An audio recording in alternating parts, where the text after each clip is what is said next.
안녕하세요. 예, 이해란 TV의 이해란입니다. 오늘 저희 이해란 TV에서는 아주 특별한 분 한 분을 모셨습니다. 작년 이맘때 한번 모셨던 것 같은데요. 예, 루마니아 출신의 북한 인권운동을 아주 열심히 하시는 미국의 북한인권위원회 사무총장으로 계시는 그렉 스칼라티오 박사님을 모셨습니다. 안녕하세요, 박사님. 안녕하십니까, 예란 박사님. 예, 또 오셨네요. 좋습니다. 초청해 주셔서 감사합니다. 무슨 말씀을요. 예, 이번에 한국에 어떤 일로 나오셨는지요? 이번에도 제가 여름마다 외국어 대학에서 강의를 하지 않습니까? 네네네. 북한 인권하고 예. 북한 안보와 개발 이슈 이렇게 두 과목을 가르칩니다. 집중적으로. 예. 오래 계시는가요? 한 달 정도? 원래는 한 달 정도 있는데요. 제가 워싱턴 DC에서 중요한 발표를 해야 돼서 늦게 왔습니다, 이번에. 한 일주일 정도 늦게 왔습니다. 그러셨군요. 서두르면서 빨리빨리 다 해결했죠. 최근에 무슨 중요한 행사를 외국어 대학에서 한 걸로 알고 있는데요. 예, 제가 여기 올 때마다 1년에 한 번씩 국제회의를 합니다. 북한 인권과 관련된 그런 국제회의를 합니다. 예. 우리 학생들도, 한국 학생들도 그렇고 유학생들도 우리의 외국어 대학교 국제 여름 학기 학생들이 다 참여하고요. 바깥에서 들어오는 분들도 있으시고 많이 참가를 하죠. 다음에 꼭 오셔요. 내가 이번에 가려고 그랬는데 네. 그날이 우리가 또 중요한 회의를 하는, 내가 소집한 회의를 하는 날이라 겹쳐서 못 갔어요. 쉽지 않습니다. 이렇게 날씨도 덥고. 미리 알았으면 또 모르는데 너무 늦게 알았어요. 저 미리미리 말씀을 드려야 되는데 다음에 또 이렇게 그렇게 하도록 하겠습니다. 예, 많은 분들이 이제 미국의 북한인권위원회가 있다, 이것을 좀 잘 모를 수도 있고요. 또 있다 그래도 어떤 일을 하는지 궁금해하실 것 같습니다. 예, 박사님 하시는 일을 좀 소개해 주시면 좋겠습니다. 네, 예란 박사님. 저희들의 북한인권위원회는요, 2001년도에 설립된 단체입니다. 네. 그래서 이 사회는 25분이 계시고요. 여야당을 대표하는 분들이 있습니다. 그러니까 우리는 워싱턴 DC에서 동의하지 않는 이슈들이 많지만 동의할 수 있는 이슈 하나 있다면 그게 바로 북한 인권 상황입니다. 그래서 그 당시 2001년도에 특히 정치, 안보, 군사 이슈에 관한 연구 자료가 많았었는데요. 이 인권 이슈에 관한 연구 자료가 별로 없었습니다. 그래서 저희들의 주요 임무는 북한의 인권 실태를 조사하여 보고를 하는 것입니다. 그래서 지금까지 책과 보고서를 약 40건을 발간해 왔습니다.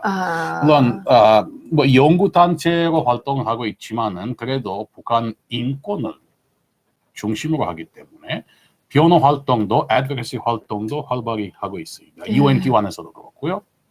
미 의회가 북한에 관한 법을 작성하고 있으면, 법안을 작성하고 있으면 우리도 당연히 도와드리고, 그리고 미 의회에서 북한 인권에 관한 청문회를 할 때 거기에는 증언을 하고, 그래서 여러 면에서 바쁘게 활동을 하려고 노력하고 있지만 부족한 게 많죠. 그래도 이제 미국의 워싱턴 DC에 북한인권위원회가 설립이 돼서 활동한다는 것만 자체로도 어쩌면 북한 주민들에게 상당한 위로가 될 것 같습니다. 제2차 대전 직후에 인류가 약속하지 않았습니까? 제2차 대전 때 이 인류 역사상 가장 사악한 범죄 자행되었는데요. 바로 홀로코스트였죠. 유태인 대학살. 그래서 그 이후로는 UN 제도를 설립하면서 국제인권법을 작성하면서 인류가 이러한 일이 또다시 일어나지 않도록 노력을 하겠다 했지만은 생각을 해보십시오. 90년대 아프리카 나라 루안다에서 대학살이 일어났죠. 또한 90년대에 붕괴된 유고슬라비아에서 또 대학살이 일어났죠. 그래서 지금 사실 북한에서 일어나고 있는 일들이 박사님도 잘 아시다시피 우리가 2014년 2월 UN 북한인권조사위원회가 보고서를 발간했는데요. 그 보고서에 의하면 북한에서, 특히 북한의 불법 구금시설에서 지금 자행되고 있는 범죄가 네. UNCOI에 의하면 비인간적 반인륜 범죄에 해당됩니다. 그렇죠. 그래서 그만큼 워싱턴 DC에서 이 미국의 수도 아니겠습니까? 미국은 아직까지는 자유세상을 주도하는 자유민주주의 국가인데요. 그래서 그만큼 워싱턴 DC에서 한 단체가 활동을 해야 합니다. 네. 그 미국이 그 트럼프 대통령 취임 이후에 북한의 그 완전하고 돌이킬 수 없는 검증 가능한 CVID 때로는 뭐 FVD, 예, 그렇습니다. 이런 그 핵폐기 전략을 구사하면서 일각에서는 북한의 인권 문제가 좀 너무 도외시되는 거 아니냐 이런 얘기가 있습니다. 실제 그런가요? 사실 트럼프 대통령께서 평창 올림픽 때까지만 해도 이 네. 북한 인권 이슈를 상당히 중요시 여기면서 여러 번 걸쳐서 거론했습니다. 네. 2017년 11월 트럼프 대통령이 하신 여기 대한민국 그렇죠. 국회 국회 앞에서의 연설을 연설. 기억하시죠? 예, 거기 예. 아유, 그건 아유. 뭐 대한민국 대통령이 한 연설보다 더 가슴 울리는 감동적인 연설이었죠. 동의합니다. 예. 예. 그래서 그때 뭐 하여튼 뭐 백악관에서 또 탈북자들 만나시고 또 펜스 부통령도 뭐 평창 올림픽 때 여기서 탈북자들 만나셨지만은 사실 얼마 전에 2-3주 전에 DC에서 미국 국무부가 종교 자유 주간 행사를 하지 않았습니까? 예. 이 행사는 국무부의 역사상 가장 큰 행사였습니다. 사람이 제일 많이 참가했어요. 그 주일영 씨라고 아주 그분이, 젊은 친구던데 영어를 잘하더군요. 예, 좋아요. 아주 좋죠. 그래서 아주 저 잘 봤습니다. 반응이 아주 좋았고 그래서 트럼프 대통령께서 약속을 하셨죠. 다음에 김정은이 만날 때 종교의 자유 이슈를 거론하겠다 그렇게 약속을 하신 것 같은데요. 근데 물론 역사를 보면 이해란 박사님 말씀이 맞습니다. 이 트럼프 행정부뿐만 아니라 그 전 여러 미 행정부들은 이 핵 문제를 해결하기 위해 인권 이슈를 희생시킨 경우가 있었습니다. 그렇죠. 그게 한두 번도 아니고요. 그렇습니다. 많았어요. 네.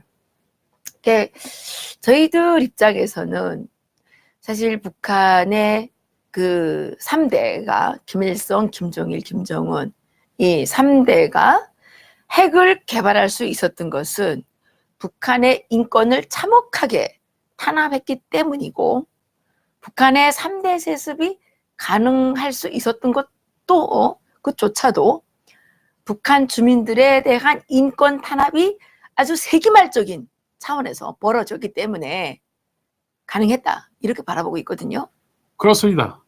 역시 김씨 일가 정권이 이렇게 두 번이나 권력 세습을 이루면서 이렇게 있는 차원을 꼭 정권 유지하는 데 필요한 거기다가 완전히 투자를 했습니다. 주민들을 완전히 무시하고 주민들의 복지를 완전히 무시하고 그러니까 정권을 유지하기 위해 핵이 필요하고 장거리 미사일이 필요하고 다른 미사일도 필요하고 그렇죠. 그렇게 하기 위해 북한의 주민들을 국내에서 또 해외에서 착취하고 탄압하는 것입니다. 그렇죠. 맞습니다. 그래서 인권 이슈하고 핵 이슈하고 확실하게 관련이 있습니다. 같이 가야 있습니다. 같이 가야 돼요. 그러니까 인권 문제가 해결이 되면 북한의 핵은 없어질 겁니다. 그렇습니다.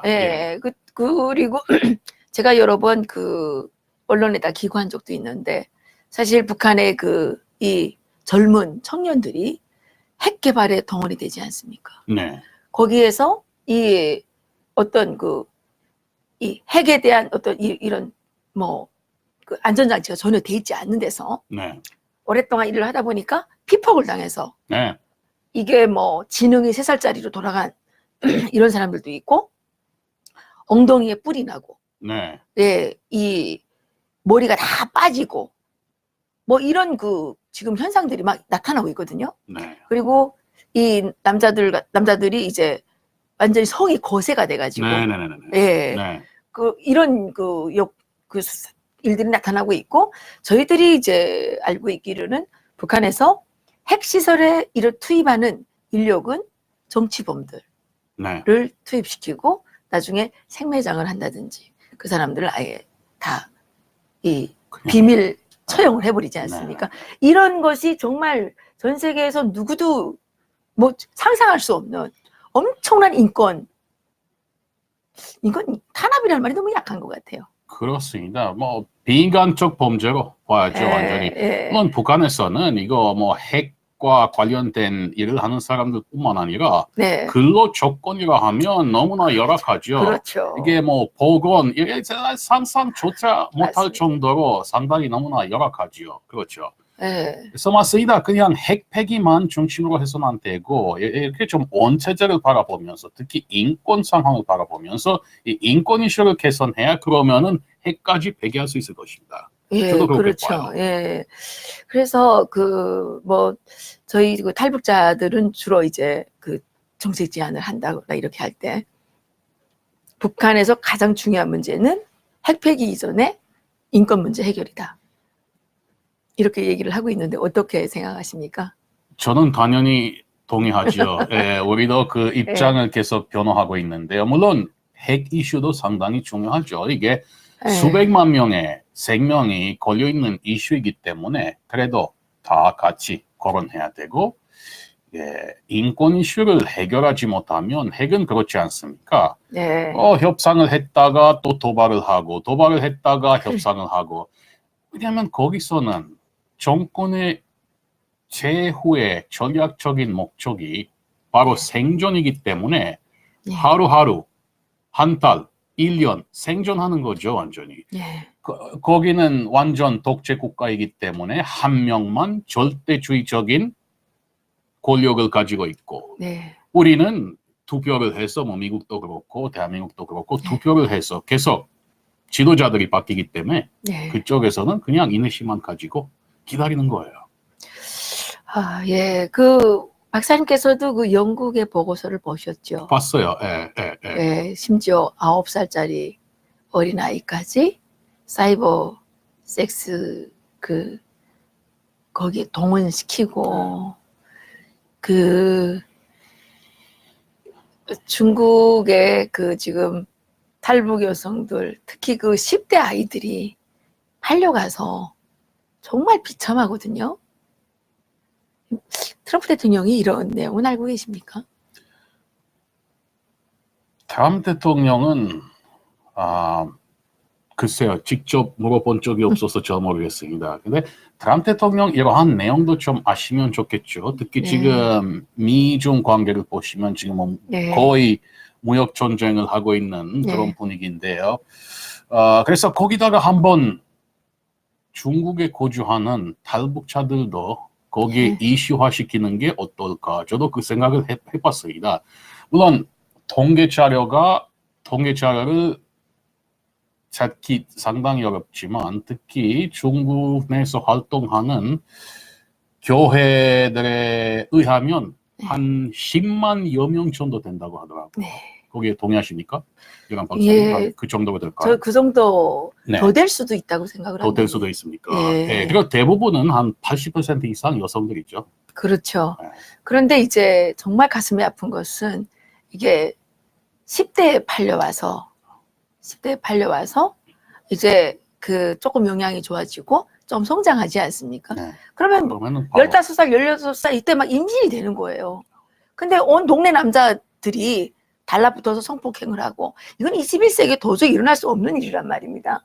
지금 그 대한민국의 그 좌파들은 70년, 그러니까 거의 80년 전에 그 위안부 문제를 떠들고 지금 전 세계를 지금 다니면서 무슨 소녀상을 세운다 난리보고지를 치고 있지 않습니까? 그런데 이 지금 현재 진행형 여기에 대해서는 전혀 얘기하는 게 없어요. 정말 저희는 정말 가슴이 터질 정도로 안타까운데 이해하기 어렵고 용서하기 어렵고 어떻게 이럴 수가 있습니까? 지금 현재 일어나고 있는 범죄인데 이거는. 그러니까 말이에요. 또 피해자는 바로 청소년들인데요. 청소년들이죠. 그래서 저희는 이런 생각을 좀 갖고 있습니다. 이제 그 피해자들이 이제 있으니까 그 토크 콘서트 같은 것을 좀 만들어서 그 미국이라든가 유럽이라든가 이런 쪽을 좀 순회하면서 중국이 강제 북송만 안 시켜도 큰 도움이 이 되죠. 인신매매가 훨씬 줄어들 겁니다. 그렇습니다. 그런데 강제 북송을 자꾸 시키기 때문에 이게 어떻게 할 수 없는 정말 불가항력적인 그런 상황에 처하거든요. 그러면 중국이 1951년 유엔 난민 조약 인준하지 않았습니까? 예, 그러니까 아주 분명합니다. 기준이 아주 분명합니다. 이게 박해 우려가 되는 곳으로 강제 북송되기 때문에 정치 난민으로 인정을 받아야 합니다. 그러니까요. 정치 난민으로 인정을 네. 받으면 그러면은 그렇게 착취를 당하지 않고 성폭행을 당하지 않고 그래도 길이 열리지 않습니까? 그러니까요. 그래서 말입니다. 미국이 최근에 중국의 여러 가지 비인간적인, 비도덕적인 행동 때문에 지금 뭐 무역 전쟁을 하고 있는 거 아닙니까? 네, 여러 가지 그거죠. 사실은 그 룰을 잘 지키지 않고 네, 이 자유민주주의 시장경제 체제에 끼어들어서 완전히 난폭한 네, 네, 깡패 같은 행위를 했단 말입니다. 그렇습니다. 예. 그런데 저희들 입장에서는 중국 상품은 불매해야 된다고 생각을 합니다. 근데 일본 상품을 지금 불매하고 있지 않습니까? 그러니까 이거는 너무 잘못돼 있는 거고요. 예. 그동안 우리가 끊임없이 중국의 그 정말 비인도적인 그 탈북자 강제 북송 이거에 대해서 우리가 그렇게 떠들 때는 한마디 대꾸도 없던 자들이 지금 그렇게 하는 겁니다. 그리고 저희들은 다른 인권 단체들하고 손잡아서 같이 활동을 해야 합니다. 여기 그렇죠. 위거 소수민족 생각해 보십시오. 그렇게 수많은 사람들이 지금 또 수용소에 지금 수감되어 있는데요. 이게 거의 아마 제2차 대전 이후로는 최대 이게 규모인 것 같아요. 최대 규모죠. 근데 세계 언론에서는 그렇게 떠들지 안 나오지 않더라고요. 않습니까? 떠들진 않아. 뭐 그게 200만까지도 살상했다 그렇죠. 이런 그렇습니다. 얘기가 있더라고요. 예, 그렇습니다. 증거는 예. 분명히 있고요. 물성 예. 사진도 있고 거기다가 뭐 영수증들도 있고 뭐 하여튼 있지 않습니까? 분명한 예. 증거가 있는데도 불구하고 저는 중국은 그 경제를 절대로 발전시키면 안 된다. 야만들이기 때문에 이런 생각입니다. 그래서 중국 상품은 팔아주면 안 된다. 이해란 박사님께서 한 캠페인 좀 그래서 좀 하고 싶습니다. 예, 시도해 보시도록 하셔야 될 것 같은데요. 이게. 예. 네. 그리고 총장님, 또 두 번째는요. 중국이 이렇게 비인도적이고 반인도적인 범죄를 저지르고 있음에도 불구하고 유엔의 인권이사의 이사국입니다. 어떻게 생각하십니까? 당장 쫓아내야 되는 거 아닙니까? 미국이 탈퇴하지 않았습니까? 작년에. 미국을 여름에. 탈퇴했죠. 바로 이유가 바로 그겁니다. 아. 이게 물론 뭐 중동, 이스라엘 이슈도 있지만 예. 이게 어떻게 인권 유린국인데 어떻게 예. 이사회 가입할 수 있습니까? 어떻게 가입국이 그러니까요. 그래서 네. 저희는 그 정말 탈북자들을 그 어린아이들을 강제로 북송시켜가지고 처형당한 사람들 얼마나 많은지 몰라요. 예. 그래서 저희가 이제 중국을 유엔 인권이사국에서 탈퇴시켜야 된다. 네. 그때 그 여자가 누구였죠? 그 쿠바 출신이었나요? 유엔 대사. 미국 유엔 대사요. 예. 헤일리 대사님. 헤일리 대사님. 헤일리 대사님을 제가 찾아가려고 아, 생각을 했었습니다. 그분이 그때 뭐 대사이셨잖아요. 예, 지금 그래서 아니시잖아요. 그러니까 중국을 좀 쫓아내라 이사국에서. 예. 했는데 미국이 탈퇴하시더라고. 예. 그러니까 이제 뭐 미국에도 말할 수도 없고. 그렇습니다. 물론 어떻게 보면 저도 유엔 기관에서 좀 활동을 좀 활발히 하고 있으니까 상당히 답답합니다. 이렇게 잘못된 것들이 엄청 많지만 그래도 유엔 제도가 없는 것보다는 있는 게 낫죠. 그렇죠. 이게 또 다른 제도가 없으니까 이 단계에 있어서는. 예. 그래서 이게 뭐 이사회도 인권 이사회도 이거 애로사항이 너무 많지만은 그래도 인권 이사회가 UNCOI를 설립하지 않았습니까? 네. 그 당시에 2013년 이 UNCOI를 설립한 결의안을 통과시킬 때 투표 없이 합의로 통과시켰습니다. 네네. 거기에는 뭐 북한 인권 특별 보고관도 있고요. 그랬죠. 그래서 네. 이 인권 이사회라는 것도 완전 흑백으로 볼 수는 없지만은 그래도 이게 엄청난 애로사항이죠. 그렇게 예. 수용소를 운영하는 인권요린국이 거기에 가입국이 됐다는 게 정말로 정말 이해하기 이건 정말 아이러니예요, 아이러니. 아이러니죠. 예. 그 저기 박사님, 그 지금 대한민국에 탈북자들이 한 3만 6천 명 정도 된다고 저희들이 생각을 하고 있습니다. 최근에 발표를 잘 하지 않아서 정확한 숫자를 알기가 보니까 저기 통일부 자료를 보니까 한 3만 3천 좀 더 될 명 거예요. 더 돼요. 그렇게 이제 뭐 하여튼간 예. 잘 그렇게 빨리빨리 발표를 좀 안 해요. 그런데 그게 문제가 아니고 중요한 거는 지금 현 정권 들어서 지금 탈북자들이 이 신변에 위협을 느끼는 사람들이 너무 많고요. 12명 그 종업원들은 이 정북 세력들이 협박을 해서 북한으로 이제 돌아가겠다고 자꾸 막 말하라고 꼬시는 일도 있고, 또 여기에서 너무 협박을 해서 일부는 지금 미국으로 망명을 간 걸로 알고 있습니다.